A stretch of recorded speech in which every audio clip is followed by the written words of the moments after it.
Unokoti hangkoro tongkasang naran bagai casali sanja dambahai tamani jarwo hapang tangfaroni luwaji mungbai hangkorni joto thangnang bodoni adonoti kaisa koglam banda achuka hangkor phani koglam khotolo pandawa hapang tangfaroni bisingo manjagika unokoti hangkor pha Dr. Bishal Kumar hangkor police tangphang Kanta Jahangir Koilashawni bakastepa Pradip Sarkar yakbara hangkor pha Sotobroto Nath Deputy Magistrate Deepak Saha bono karibo koglam pandawa thangnang bodoni joto ojaman bisingo manjaka BJP ni ojama MLA Sudhanshu Das unakoti hangkor porishotni yaksu sabadipoti Shemal Das BJP Koileshwar Mondoli Kasko Siddhartha Dotto unakoti hangkor Congress ni Kasko Mohammad Badruzzaman Congress ni neta Rudendru Bhattacharya Satyaban Das Torun Saha CPIM ni unakoti hangkor Tangphang Krishendu Choudhury CPIM ni Ojama Subroto Das Minto Das Vishnu Goswami Tipramothani Ojama Ranjan Singha Trinamool Congress ni Ojama Yakhan Khobai Kubuni Ojama Rok Manjaka Koglam Pandabo Congress CPM te Tipramothani Phasing te Trinamool ni Bakhaktibo Sanmung Tisadaka Lai Thangnai Noi March Salmari Board Lekhamani Salo Hangkoni Juda Juda Amtuyo Patimarok Nuntoye Siring Sorop Toyoi Naicherei Matra Ganang Rokno Romna ni Bagai Kok Kacharkha समरूपार और फुलवरी कांडी उसके बाद सभी political party से discuss करके हमने एक meeting बुलाई जिसमें ऑनरेबल एमएलए श्री सुधांशु दास जी बद्रुजमाल जी और सीपीआईएम से श्री कृष्णेंदु चौधरी जी सब लोग शामिल थे और भी उनके कई कार्यकर्ता भी इसमें शामिल थे और उन्होंने आश्वासन दिया है कि वो इस तरह की कोई भी दुर्घटना को बर्दाश्त नहीं करेंगे अपने कार्यकर्ताओं को स्ट्रिक्ट इंस्ट्रक्शन देंगे कि ना वो इस तरह की किसी चीज़ में इन्वॉल्व हो और अगर इन्वॉल्व हुए तो सरकार जो भी कार्रवाई करेगी उसमें वो किसी तरह का उनको सपोर्ट नहीं मिलेगा। मैं उम्मीद करता हूं कि जो 99% लोग अच्छे हैं और जो 1% लोग इसका कुछ फ़ायदा उठाने की कोशिश कर रहे हैं वो समझ जाएं कि कोई भी पॉलिटिकल एफिलिएशन का उनको सपोर्ट नहीं है, कोई भी पॉलिटिकल पार्टी उनको सपोर्ट नहीं कर रही है और अगर पीड़ित की तरफ से कोई भी कंप्लेन आएगी तो पुलिस उसमें उनका कड़ी से कड़ी उनमें पनिशमेंट दी जाएगी। मीटिंग में ये डिसाइड हुआ है कि हम लोग जो 2-4 इंसिडेंट्स हुआ है इस तरह की किसी इंसिडेंट का रिपीटेशन नहीं होगा और कुछ जो लोग शरारती तत्व हैं जो इस तरह के इंसिडेंट करके भाग रहे हैं या कुछ छोटी मोटी घटनाएं कर रहे हैं तो उनको किसी भी पॉलिटिकल पार्टी का कोई सपोर्ट नहीं मिलेगा और पुलिस उनके अगेंस्ट में लीगल एक्शन लेगी। প্রশাসনের উদ্যোগে সমস্ত দলের প্রতিনিধিদের নিয়ে একটা আলোচনা সভা হয়েছে। মূলত 2 তারিখ যে নির্বাচনের ফলাফল ঘোষণার পর আমাদের ঊনকোটি জেলার বেশ কিছু জায়গায় বিক্ষিপ্ত কিছু ঘটনা ঘটেছে।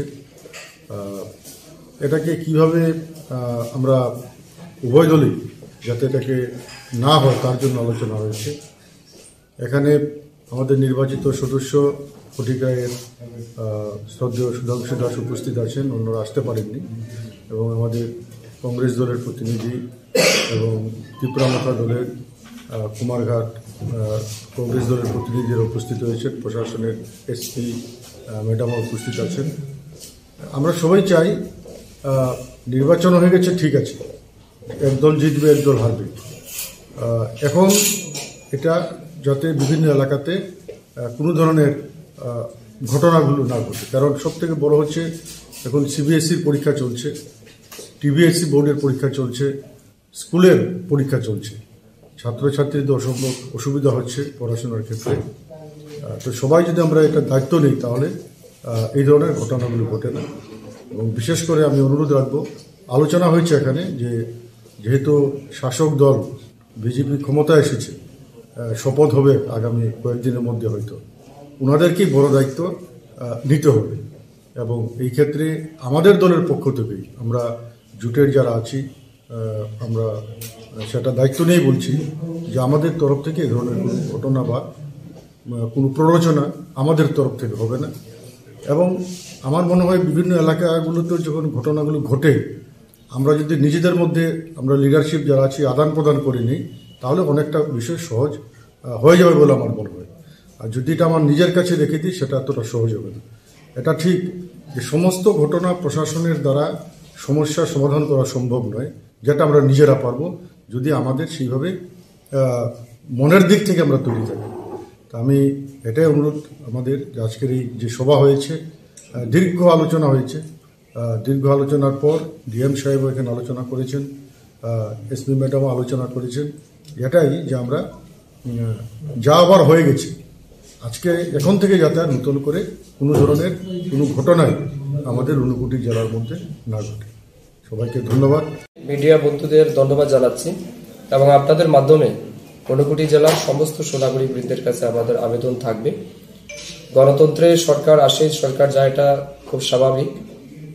জনগণের আশীর্বাদে গত 2 তারিখে রেজাল্ট আউটের পর ভারতীয় জনতা পার্টি দ্বিতীয়বার সরকারে প্রতিষ্ঠিত হয়েছে। স্বাভাবিক কারণেই মানুষ আমাদের নীতি আদর্শের উপর বিশ্বাস করে যেহেতু ভোট দিয়েছেন, এখন আমাদের দায়িত্ব মানুষকে সুরক্ষা দেওয়া, প্রত্যেকটা মানুষের পাশে থেকে এই জেলার যেমন উন্নয়ন আমাদের করতে হবে, তেমনি রাজ্যের উন্নয়ন আমাদের করতে হবে। গত 5 বছরে আমরা যেভাবে প্রত্যেকটা মানুষকে সবকা সাথ সবকা বিকাশের নীতিতে আমরা উন্নয়ন করেছি, সিমিলারলি আগামী 5 বছরও আমরা সেইভাবে মানুষের পাশে থাকব। আমি মিডিয়ার মাধ্যমে বিশেষ করে আমাদের ভারতীয় জনতা পার্টির প্রত্যেকটা কার্যকর্তার কাছে আমাদের বিনীত অনুরোধ থাকবে, এই জেলা আমাদের, এই বিধানসভাগুলি আমাদের, গ্রামগুলি আমাদের, গ্রামের নাগরিকও আমাদের। হয়তো একে অপরে মতাদর্শ কারণে কেউ সিপিএম করে, কেউ বিজেপি করে, কেউ কংগ্রেস করে, কিন্তু মাথা রাখবেন সবাই আমাদের একই গ্রামের মানুষ, একই এলাকার মানুষ, সবার সাথে আমাদের একটা আত্মীয়তার সম্পর্ক আছে। হয়তোবা নির্বাচন জড়িত কারণে কিছু সময় একটু ঘাটতি থাকে, কিন্তু নির্বাচনের 1 মাস 2 মাস পরে আবার সেই আত্মীয়তা আমরা ফিরে পাই। তো আমরা যেন এমন কোনো ঘটনার সাথে যুক্ত না থাকি, বা কোনো কার্যকর্তা যেন এমন কোনো ঘটনার সাথে যুক্ত না থাকে যাতে করে তার যে এলাকার মধ্যে যে আত্মীয়তা আছে, সম্প্রীতি আছে, এটা যেন বিনষ্ট না হয়। পাশাপাশি যেহেতু মাধ্যমিক উচ্চ মাধ্যমিকের পরীক্ষা শুরু হচ্ছে, মাথায় রাখতে হবে তারাও আগামী দিন আমাদের ভবিষ্যৎ। তাদের কথা মাথায় রেখে প্রত্যেকটা এলাকায় শান্তি বজায় রাখার দায়িত্ব আমাদের।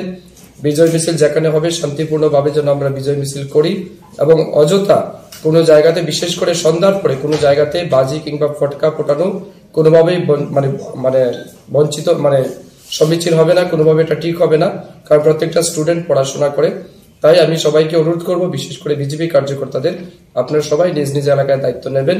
নেতৃত্বের কাছেও আমাদের অনুরোধ, আপনারা দায়িত্ব নেবেন এবং এলাকাকে শান্ত রাখার চেষ্টা করবেন। কোনো প্ররোচনায় পা দেবেন না। বিশেষ কোনো সমস্যা থাকলে অবশ্যই আমাদেরকে টেলিফোনে জানাবেন, প্রশাসনের কাছে নেবেন। এর বাইরে যদি গিয়ে কোনো অতি উৎসাহিত কার্যকর্তা বা কোনো লোক কোনো রকম অশান্তি সৃষ্টি করতে পারে, তাহলে কিন্তু আমাদের দলের পক্ষ থেকে কোনো রকমের সাপোর্ট আপনারা পাবেন না। প্রশাসন যদি কাউকে অ্যারেস্ট করে, তার জন্য দায়ভার কিন্তু আমাদের থাকবে না। তা আমি পরিষ্কার সমস্ত বিজেপি দলের কার্যকর্তা ঊনকোটি জেলাবাসীর কাছে আবেদন থাকবে, আপনারা সবাই এলাকার শান্তি বজায় রাখুন এবং আগামী দিন সবার সাথে মিলে মিশে গণতান্ত্রিক পদ্ধতিতে এলাকাকে ডেভেলপমেন্ট করার জন্য আপনারা পরামর্শ দেবেন। আপনাদের পরামর্শ মতো আমরা এলাকার উন্নয়ন করব। সবাই ভালো থাকবেন। নমস্কার, ধন্যবাদ।